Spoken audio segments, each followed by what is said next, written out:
आज हम अवधि वाणी चैनल पर आप सभी के नमस्कार करत हई, आप सभी का सत्कार करत हई। और एक ठे छोट का लड़कन बच्चन वाला कवितई करत हई। अंत मंत दुई कौड़ी पायो, उ कौड़ी में गंगा बहायो। गंगा माई बालू देहिन, उ बालू में भुजुआ के दे। भुजुआ हमका दाना दे, ऊ दाना में गैया के खियायो। गैया मैया दूध दें, ऊ दूधवा में राजा के दे।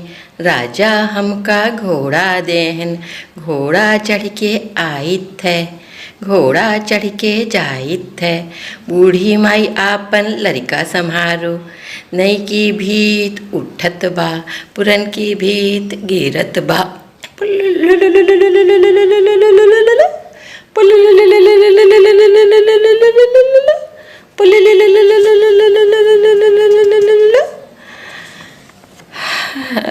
लड़कैया में ये सुने रहे। एक